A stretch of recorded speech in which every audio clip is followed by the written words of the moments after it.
It was in Cork. It was in Cork. We were all dressed as Santa Claus. It was a Christmas show, and it's now 20 years since that show. Again, Brendan had joined after his band broke up, and we were trying to put things together. So the first gig was that gig. And I had only joined the band about a week before, or something like that, and I never practiced with them. Just so you don't expect too much, this is my first practice with the band. I'm here being in the band since Saturday, so go easy on me. And what I had some really rough recordings the guys had done of the music that they'd done on their laptop or whatever, and I had the lyrics, but I did not have the vocal melody or any idea of the song structure. And we went, fuck it, let's do the show anyway. So I went on stage not having a fucking clue about the songs, about the melody, anything like that. So I just made it up.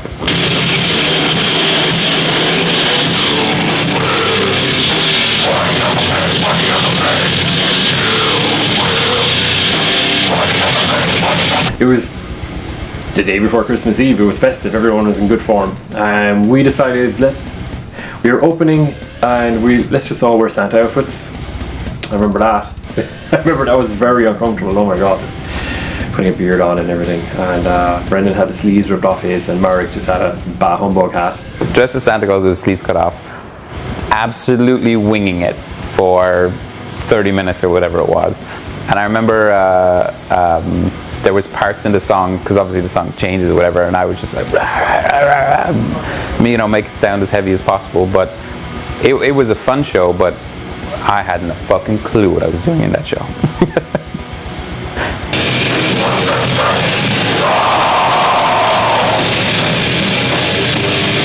Yeah, it was funny. It was good to not take it seriously, and I think that the band was a serious band, but we had our goofy moments, and we weren't afraid to just dip into either, really. It's just knowing when was the problem.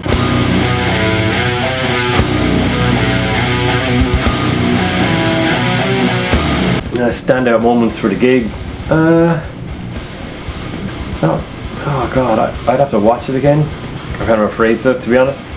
Just that wearing the Santa outfits. These were not the high quality Santa outfits. These were shitty outfits that we got from like a pound shop, Euro store.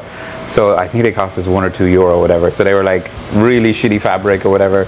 Cut the sleeves off, so I didn't so much look like Santa Claus as more of like a really shit ninja. And then the beard, kind of really straggly fake beard, which I had to take off anyway because I had to do the mic. So that was fun. That was interesting. And like I said, because it was the first show, and I at least hadn't a clue what I was doing. Something Brendan had carried over from Celtic Punch is that he talked a lot between the songs. Oh my god. A great time. I'm happy to be back. Set the chords in the fucking diff here, but nevertheless the sentiment is there. But it's all good. You can ignore that. But I get that it was just adrenaline and nerves and just being happy to be out there singing for a band, and that later we just shorten it down a bit, come on, be cool. So that's memorable to me because it was usually when you want to do a show, and even nowadays I would never dream of getting on stage without being prepared, but the fact that I was willing to get on stage with no preparation whatsoever, no practice, and not even knowing the songs, that was a nice balance of youthful enthusiasm and massively misplaced arrogance.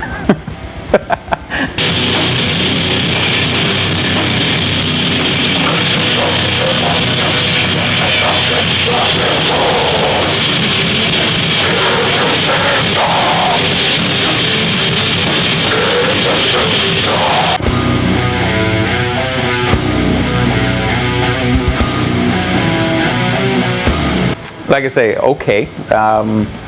We got a lot of the crossed arm brigade, so a lot of we haven't decided if you guys have passed our approval or whatever, and then a couple of enthusiastic people and who would probably get up and be enthusiastic to whatever you put because they just love music, There were some people who just like whatever you played as long as you had a passion for it. What was the crowd reaction? I think people liked us. I don't know. We weren't booed anyway.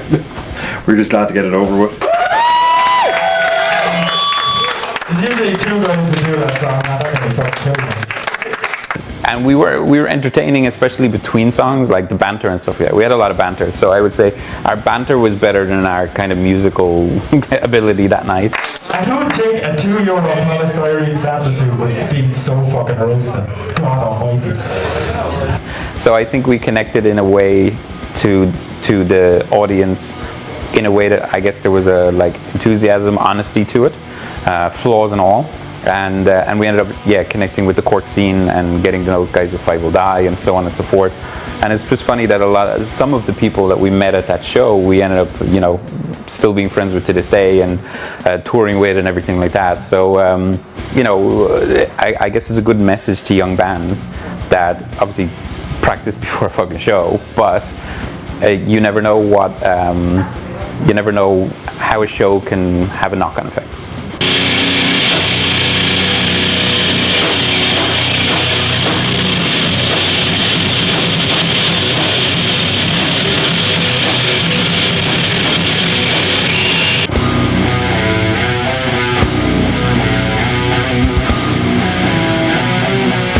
What does that gig mean to me now? I think it was an awesome starting point, and it was nice to look back at it. I mean, we're literally at the 20-year mark now, and yeah, it's just 20 years. It just flies by so quickly. It was, I think, one of my first shows outside of my hometown. Because even though I'd lived in Cork, I don't think I'd done any shows in Cork at that point. Because I was supposed to do a show with Celtic Punch, my previous band, in Cork, and the lads cancelled it the morning of the show. Which resulted in me quitting that band. So I think this was my first show outside of Waterford, my hometown, I think. So that was a big milestone, and obviously then, joining up with the lads. And what I also, for me anyway, was I had seen Within, Dave's previous band, I had seen Within when I was like 15, 16 or something like that, at a festival, like a local music festival.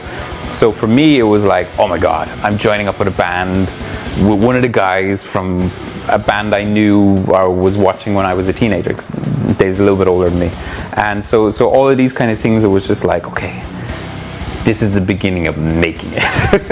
Obviously, it's super the start of the industry, but when you're at that age and you're getting into the music industry, every step feels like a giant leap, and I think it's important that when there's young bands, they appreciate each of those steps. At least that's what it was for me. I don't know what it was for the guys, but that's what it was for me anyway.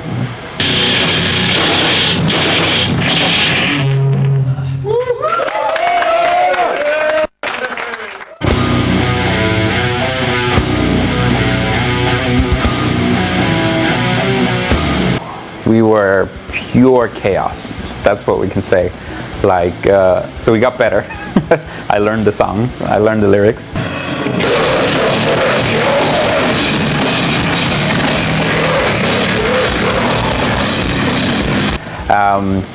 And it was always a mixed bag. Where we got tighter and tighter and tighter, and we got more solid. We got tighter as a band. We got comfortable playing live. We got comfortable with the songs, whatever they were. Again, once we recorded things, we were able to focus on everything else. And we ended up becoming a very formidable live show. From that, it was exciting and it was chaotic, because it was just get out there and play our jumbled up messes of songs before they were nailed down. And we just went balls out all the time. And we ended up, you're going into some of the very established markets with a lot of very experienced bands, like in Dublin and stuff like that. Those were tough audiences, but we were starting to win them over.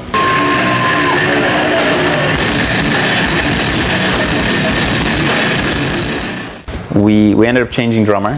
Marek dropped out, and we brought in Niall, who was also previously the drummer in Dave's previous band Within. We had played a few more gigs before Marek left, and then we moved on. We got Niall from my old band Within to join right before we did the Conviction EP. We started writing and putting together songs that were much more with the live show in mind. The first set of songs, Dave and Colin, like I said, wrote in the room somewhere. But having me come in as the vocalist, and I was very stage presence orientated and stuff like that, it was much more, how can we, as we do the song, as we play the song live, how can we get the crowd involved? Let's not just play and like put out the song, see what comes back. Like, let's add these parts. Here's where we can get the crowd to like chant this. Here's where we can get the crowd to do the Wall of Death. Here's where we can get the crowd to do all this stuff.